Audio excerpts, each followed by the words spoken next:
Here's another thing to consider when it comes to supposedly unintelligent design. What appears to be unintelligent design may instead be examples of engineering design trade-offs. For example, what do I mean? Well, any competent engineer knows that a quality engineering design will typically involve trading off various qualities. Why is it that most cars nowadays are not built with, the equivalent of thick armor plating? Some of the older cars were, had much thicker, stronger chassis, but nowadays the chassis are lighter, more likely to be damaged in an accident. That's because of design trade-offs. They realize that if you have a heavy car design, it's also going to be a gas guzzler. In order to make better use of gasoline, in order to get better gas mileage, you want to make the car lighter and maybe design it such that it will crumple more upon impact and be less durable as a result.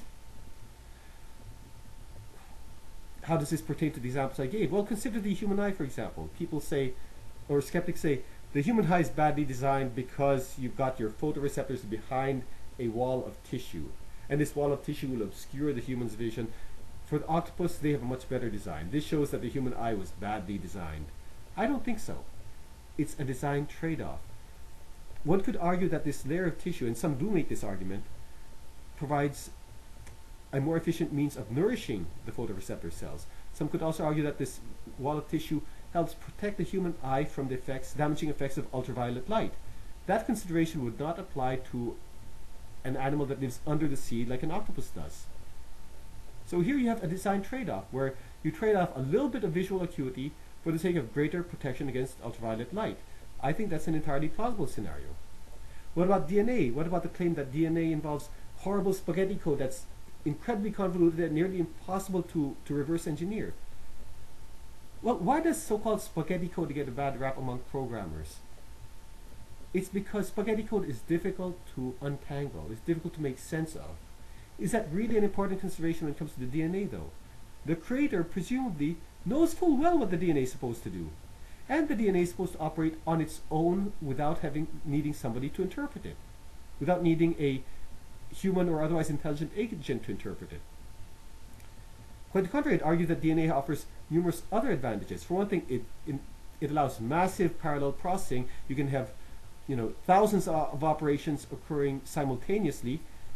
It allows self-replication. So you have the DNA strands can separate to form two separate copies of the original. You can have recombination, where the DNA base pairs can recombine in various forms. You also have a mechanism that can function in a fluid environment, such as the interior of a cell.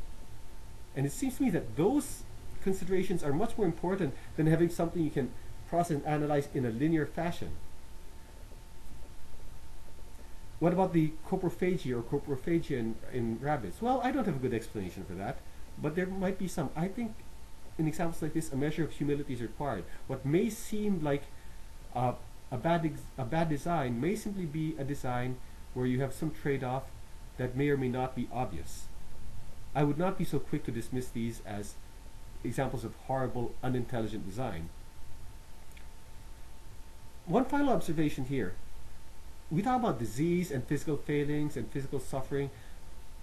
Far from contradicting Christian teaching, that is actually consistent with the book of Genesis, one of the earliest books written in Christendom, in Christian history. The book of Genesis talks all about how mankind fell, how death entered the world, how disease entered the world, and so forth and so on. Again, why did it enter the world? Because of sin. Why does suffering exist? Because God has some ultimate purposes for suffering in a world where human beings are free to act of their own volition. By the way, why should we assume that an intelligent designer, an intelligent deity creator, would have as his ultimate purposes our health and happiness here on earth?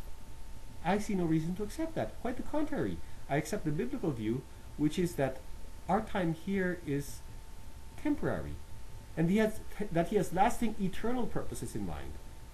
With that in mind, our suffering here on earth, even great, painful, heartbreaking suffering, pales in comparison to the eternal rewards. It is entirely plausible to my mind that a God would allow, in a world of free agents where people are allowed to act freely, would allow a certain measure of pain and suffering in order for people to seek Him. Again, Alvin Plantinga unpacks this argument in greater detail. So in summary, I reject the unintelligent design rebuttal to intelligent design. Why? Because it fails to cover the cosmic fine-tuning argument. Second, it only covers certain biological examples. It's not an exhaustive treatment of the appearance of design in biology. Third, it assumes that an intelligent designer would create a perfect design or perfect biological designs, and I still have no reason to accept that at face value. Why wouldn't he allow flawed, imperfect designs for the sake of some ultimate eternal purpose? Why wouldn't he allow pain and suffering for some ultimate eternal purpose? Yeah. Fourth, a lot of these supposed examples of poor design involve engineering design trade-offs. In other words, you have to trade off one quality for another. People are often a little too quick and a little too arrogant to assume that some design is horrible, when in fact they might not be seeing the whole picture. They might not be seeing all the trade-offs involved.